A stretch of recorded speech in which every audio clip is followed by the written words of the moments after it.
8월 24일 월요일 아침입니다. 주님의 은혜가 여러분과 함께 하기를 한 주간 주 이름으로 축복합니다. 이사야 65장입니다. 이사야 65장 17절에서 25절입니다. 제 성경으로 구약성경 1047면입니다. 이사야 65장 17절에서 25절 말씀, 제가 말씀 봅니다. 보라, 내가 새 하늘과 새 땅을 창조하나니 이전 것은 기억되거나 마음에 생각나지 아니할 것이라. 너희는 내가 창조하는 것으로 말미암아 영원히 기뻐하며 즐거워할지니라. 보라, 내가 예루살렘을 즐거운 성으로 창조하며 그 백성을 기쁨으로 삼고 내가 예루살렘을 즐거워하며 나의 백성을 기뻐하리니 우는 소리와 부르짖는 소리가 그 가운데서 다시는 들리지 아니할 것이며 거기는 날수가 많지 못하여 죽는 어린이와 수완이 차지 못한 노인이 다시는 없을 것이라. 곧 백세에 죽는 자를 젊은이라 하겠고 백세가 못되어 죽는 자는 저주받은 자이리라. 그들이 가옥을 건축하고 그 안에 살겠고 포도나무를 심고 열매를 먹을 것이며 그들이 건축한 데에 타인이 살지 아니할 것이며 그들이 심은 것을 타인이 먹지 아니하리니 이는 내 백성의 수완이 나무의 수완과 같겠고 내가 택한 자가 그 손으로 일한 것을 길이 누릴 것이며 그들의 수고가 헛되지 않겠고 그들이 생산한 것이 재난을 당하지 아니하리니 그들은 여호와의 복된 자의 자손이요 그들의 후손도 그들과 같을 것임이라. 그들이 부르기 전에 내가 응답하겠고 그들이 말을 마치기 전에 내가 들을 것이며 이리와 어린 양이 함께 먹을 것이며 사자가 소처럼 짚을 먹을 것이며 뱀은 흙을 양식으로 삼을 것이니 나의 성산에서는 해함도 없겠고 상함도 없으리라. 여호와께서 말씀하시니라. 아멘. 말씀의 제목은 새 하늘과 새 땅입니다. 새 하늘과 새 땅. 좋은 단어가 안 좋게 사용되는 경우가 있습니다. 예를 들면 아름답다라는 단어는 좋은 단어입니다. 하지만 이 아름다운 단어가 이런 식으로 변용되면 추한 단어가 됩니다. 예를 들면 남자 바람꾼이 여성을 보면서 사모님 아름다우십니다 이렇게 말하면 그 아름답다는 단어가 추한 단어가 됩니다. 그 단어 중에 하나가 새 하늘과 새 땅입니다. 새 하늘과 새 땅은 하나님의 백성들에게 될 영광을 상징합니다. 그런데 이단 신천지가 이 좋은 단어를 가져다가 사용하는 바람에 교회에서 이 귀하고 아름다운 단어를 참 조심하는 경향이 생겼습니다. 그러나 주님 안에 사랑하는 여러분, 새 하늘과 새 땅은 성도에게 허락된 영광 중의 영광입니다. 오늘 본문은 바벨론의 포로가 되어 노예 생활을 하게 될 이스라엘 백성을 상징하고 기록한 말씀입니다. 포로 생활은 우리가 경험해보지 못한 극한의 삶입니다. 포로는 아마도 죽지 못해 사는 생활이 아닐까 합니다. 하늘을 바라봐도 땅을 바라봐도 그 어디 하나 살만한 곳이 보이지 않는 생활. 그런데 그들에게 하나님이 약속하십니다. 새 하늘과 새 땅이 올 것이라고. 슬픔과 저주가 떠나가고 기쁨과 행복으로 가득 찬 새로운 세상이 올 것이라고. 새로운 시간과 그 공간이 얼마나 좋은지 이전 것이 기억나지도 않고 생각나지도 않을 것이라 말씀하십니다. 17절, 18절 말씀입니다. 보라, 내가 새 하늘과 새 땅을 창조하리니 이전 것은 기억되거나 마음에 생각나지 아니할 것이라. 너희는 내가 창조하는 것으로 말미암아 영원히 기뻐하며 즐거워할지니 보라, 내가 예루살렘을 즐거운 성으로 창조하며 그 백성을 기쁨으로 삼고.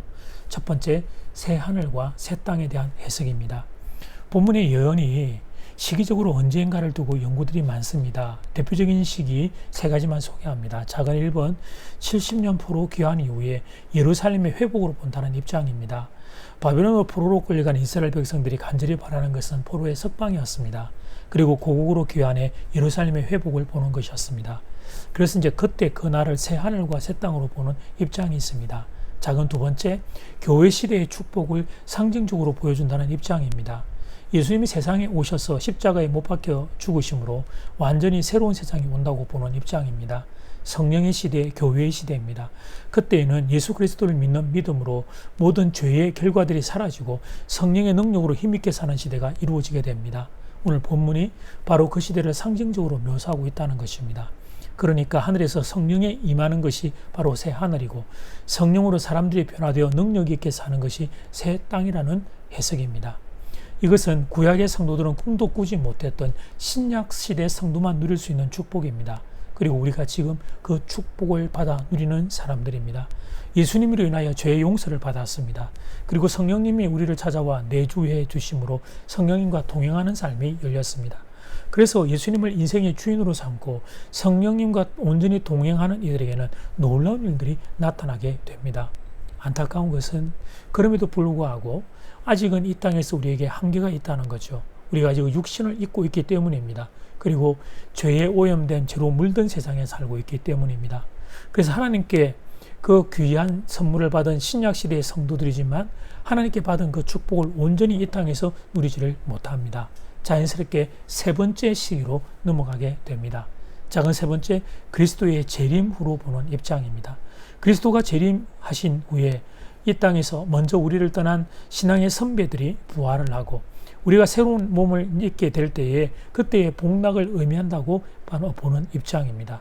예수님 다시 오시면 지금 현재 이 하늘과 이 땅은 없어지고 새로운 하늘과 새 땅이 창조될 겁니다. 그때는 사망이 죽음이 정복되기 때문에 병드는 것이나 늙는 것이나 죽는 것이 없습니다. 그러기에 본문 말씀이 바로 그 영원한 천국을 우리에게 보여주고 있다고 해석하는 것입니다. 굳이 지금의 세상과 그때의 세상을 비교하자면 번데기와 나비의 차이로 비유를 들어볼 수 있습니다. 지금 우리의 몸과 부활했을 때의 몸은 비교할 수가 없습니다. 부활하신 예수님처럼 공간의 제약을 받지 않고 이동할 것입니다. 뿐만 아니라 우리는 영원히 죽지 않습니다. 슬픔과 죽음은 사라지고 기쁨과 생명으로 약동하는 세상, 그곳이 성도가 살게 될 새 하늘과 새 땅입니다. 제가 어린 시절만 해도 천국과 지옥 설교가 많았습니다. 부흥에 오신 목사님들 뿐만 아니라 주일에 강단에서도 천국과 지옥에 대한 말씀이 많았습니다. 그런데 갈수록 천국과 지옥 설교 듣기가 어려워지고 있습니다. 제가 생각하기에 이유는 크게 두 가지가 있습니다. 첫째는 그동안 천국과 지옥 설교를 했던 분들 중에 신비주의자들이 종종 있었기 때문이죠. 그래서 현세의 삶은 내팽개치고 내세만 바라보고 살자면서 신비주의적인 주장을 한 그런 설교자들이 있었기 때문이에요. 그래서 이제 이단성 시비도 발생했고 성도들의 삶이 황폐하게 되는 그런 아픔이 있었습니다. 그러니까 이 땅에서의 어떤 가정이나 이 땅의 일상의 삶들은 그냥 놔두고 어디 뭐 기도원 같은 데만 들어간다든지 이런 이제 아픔들이 있었던 거죠. 그래서 자연스럽게 천국과 설교, 지옥의 설교가 사라지는 경향성이 생겼습니다. 두 번째 이유는 성도들의 신앙이 현세 중심이 되면서 일어난 일입니다. 이전보다 살만한 세상이 되면서 이 세상이 너무 좋은 거예요. 천국 아직 가보지 않아서 모르겠지만 굳이 천국을 가야 될 필요가 있나? 세상이 이렇게 좋은데, 이런 마음이 나도 모르게 우리에게 자리하게 된 겁니다. 그러면서 이 세상에서 어떻게 하면 더 잘 살 수 있을까? 자꾸 그것만 고민하고 살게 된 거예요. 그러니까 예수 믿기 전에는 인간적인 방법으로 어떻게 잘 살 건지, 예수 믿고 난 뒤에는 예수님을 통해 어떻게 잘 살 것인지 자꾸만 이렇게 그 천국을 바라보는 게 아니라 그 예수님이 그 주님 만나는 게 목적이 되는 게 아니라 어떤 도구와 방법으로 전락이 된 겁니다. 그러므로 그런 회중에게 천국과 지옥을 설교한다는 건 이건 정말 참 듣기 지루하고 졸리는 일이 될 수밖에 없는 거죠. 어쩌면 지금 제 설교도 여러분에게 그렇게 들리지 않을지 염려가 됩니다. 그런데 주님 안에 사랑하는 여러분, 지금 제가 말씀드린 신비주의의 문제점들, 그리고 현세만 중심으로 살아가고 있는 우리 이 경향성이라고 하는 이 현실의 두 가지가 여러분 우리 가운데 있지만, 그러나 사랑하는 교우여, 천국과 지옥이 존재합니다. 천국과 지옥은 분명한 사실입니다. 얼마 있지 않아 정말 그렇습니다. 살아온 세월이 화살과 같이 지나갔다면 남아있는 세월은 더 빨리 지나갈 겁니다. 얼마 있지 않아 우리는 모두 다 천국과 지옥 앞에 서게 될 겁니다. 오늘 본문의 말씀이 정말 사실이라는 것을 우리는 모두가 다 우리 두 눈으로 보게 될 거예요. 이 땅에서 예수를 믿은 성도들은 이 땅에서의 삶이 혹시나 좀 어려움과 아픔과 눈물 가운데 있었을지라도 죽음 뒤의 영원한 세계에서는 새 하늘과 새 땅을 보게 될 겁니다. 새 하늘과 새 땅에서 살게 될 겁니다. 그러므로 바라기는 이 시간 여러분의 마음에 새 하늘과 새 땅에 대한 소망이 살아 움직일 수 있기를 간절히 소원합니다. 새 하늘과 새 땅에 대한 성경이 주는 이 아름다운 비전이, 꿈이, 기대가 여러분의 심령에 하늘로부터 부어지게 되기를 주 이름으로 축복합니다. 두 번째는 새 하늘과 새 땅의 축복, 새 하늘과 새 땅의 축복. 새 하늘과 새 땅의 축복의 내용을 간략히 살펴보겠습니다. 오늘 참 많은 내용이 있지만 한 두세 가지 정도로만 간략히 묵상합니다. 첫째는 이전 것이 사라지고 기억되지 않는다는 거예요. 17절 말씀. 보라, 내가 새 하늘과 새 땅을 창조하노니 이전 것은 이전 것은 기억되지 않고 마음에 생각나지 아니할 것이라. 이어지는 18절 상반절 말씀. 너희는 내가 창조하는 것으로 말미암아 영원히 기뻐하며 즐거워할지니라. 이 말씀이 중요한 의미가 있습니다. 물리적인 환경만 좋아진다고 사람이 행복해지는 것은 아니기 때문이에요. 마음이 아프면 그러면 아무리 환경이 좋아도 의미 없습니다. 여러분, 허락이 된다면, 시간과 물질이 허락이 된다면, 또 코로나 바이러스의 어떤 그런 장애가 없다면 여러분 여행 가고 싶은 곳 어디입니까? 유럽, 미국, 또 지금 날씨가 더우니까 시원한 어떤 캐나다, 로키산맥, 뉴질랜드 청정지역, 또 어디를 가고 싶습니까?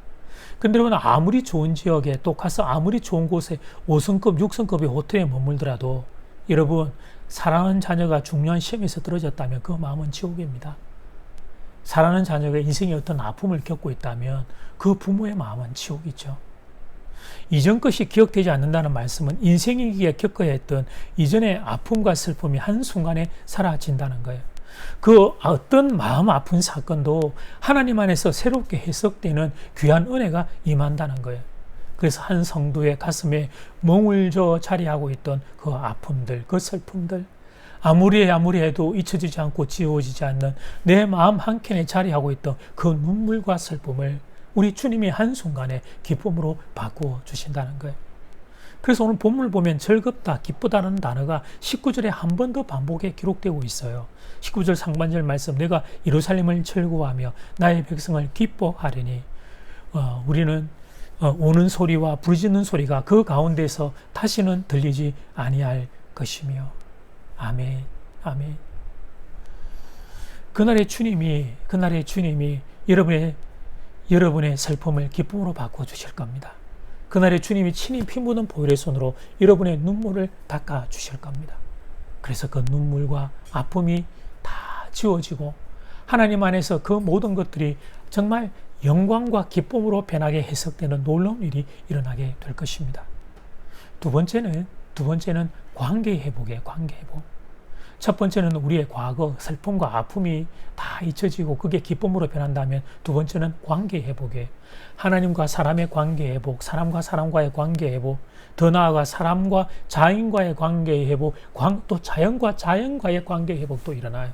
25절 말씀, 이리와 어린 양이 함께 먹을 것이며 사자가 소처럼 짚을 먹을 것이며 뱀은 흙을 양식으로 삼을 것이니 나의 성산에서는 해함도 없겠고 상함도 없으리라 여호와께서 말씀하시니라. 지금 우리가 사는 세상은, 이 죄로 물든 세상은 약육강식의 세상입니다. 강한 자가 약한 자를 약탈하는 세상입니다. 그래서 조금이라도 더 강한 자가 되기 위하여 다른 존재를 밟고 올라서야 하는 세상입니다. 평생 시기와 질투에서 헤어나올 수가 없고 경쟁의 늪에서 허우적거려야 합니다. 그래서 긴장 또 긴장의 연속입니다. 그러나 새하늘과 새 땅에서는 모든 관계가 회복됩니다. 그래서 어떤 해함도 없고 상함도 없는 참된 평안을 누리게 됩니다. 이것이 바로 성도인 우리가 누리게 될 새 하늘과 새 땅입니다. 주님 안에 사랑하는 여러분, 인간의 삶은 이 땅에서 끝나는 게 아닙니다. 한번 죽으면 그러면 소멸되어 사라지는 게 아닙니다. 육신은 흙으로 돌아가지만 영혼은 저 낙원에서, 천국과 지옥에서 영원히 살게 됩니다. 그리고 주님 다시 오시는 날 이 성도의 몸, 우리의 몸도 새로운 몸으로 부활하게 됩니다. 영원한 세계가 모든 인생 앞에 펼쳐져 있습니다. 그런데 성도는 죽음 뒤에 천국에 가게 될 겁니다. 새 하늘과 새 땅에서 살게 될 겁니다. 이 약속 있는 소망을 붙잡고 성도는 아직 광야인 이 땅을 믿음으로 사는 겁니다. 험한 세상에서, 거친 세상에서, 하나님이 없다라고 교만하게 말하는 이 험한 세상에서 성도로 산다는 건 쉬운 일이 아니지만, 그러나 성도는 천국 소망을 붙잡고 사는 거예요. 죄악이 관영하고 악한 자가 득세하는 이 세상에서 성도는 믿음과 소망과 사랑으로 사는 거예요. 그렇게 살아야 하기에 흘려야 했던 눈물이 있다면 천국에서 주님이 그 눈물을 친히 닦아 주실 거예요. 그 눈물을 영원한 상급으로 바꾸어 주실 것입니다. 그럼 오늘 말씀 붙잡고 새하늘과 새 땅을 바라보고 믿음의 경주 굳건히 달려주시기를 주 이름으로 축복합니다. 아멘. 기도드리겠습니다. 하나님, 새하늘과 새 땅의 이 귀한 소망이 말씀을 듣고 기도하는 성도들의 심령에 부음바가 되기를 소원합니다. 어쩌다가 어느 날 어느 순간부터 우리에게 새하늘과 새 땅의 이 아름다운 소망들이 다 사라졌습니다. 그래서 눈에 보이는 이 세상이 전부인 것처럼, 때로 그래서 하나님 교만하고 때론 어려우면 좌절하고 절망하고 끝인 것처럼 무너지는 하나님, 그런 우리의 어리석음을 봅니다. 끝이 아닌데 영원한 세계가 예수 그리스도로 말미암아 우리에게 진설되어 있는데, 그 새하늘과 새 땅에 우리가 주님과 함께 주인공으로 살게 될 텐데, 잃어버리고 놓쳐버린 이 영광이 이 시간 사랑하는 교우들의 마음에 회복되기를 소원합니다. 힘을 내어서, 그래서 이 땅에 믿음으로 달려갈 수 있게 도와주시옵소서. 사랑하며 살 수 있게 도와주시옵소서. 예수 믿는 성도로 이 땅에서 아버지 겪어야 되는 눈물이 있으면 주님의 이 눈물 친히 닦아주실 그 날을 바라보고 다시 믿음의 경주 달려가는 신실한 성도들 될 수 있도록 장전제일의 교우와 대한민국의 성도들과 지금 이 땅에 하나님 열방에 살아가는 모든 성도들을 붙잡아 주시옵소서. 예수님 이름으로 기도드립니다. 아멘. 하늘에 계신 우리 아버지여, 이름이 거룩히 여김을 받으시오며 나라가 임하시오며 뜻이 하늘에서 이루어진 것 같이 땅에서도 이루어지이다. 오늘 우리에게 일용할 양식을 주시옵고, 우리가 우리에게 죄 지은 자를 사하여 준 것 같이 우리 죄를 사하여 주시옵고, 우리를 시험에 들게 하지 마시옵고 다만 악에서 구하시옵소서. 나라와 근세와 영광이 아버지께 영원히 이사옵나이다. 아멘.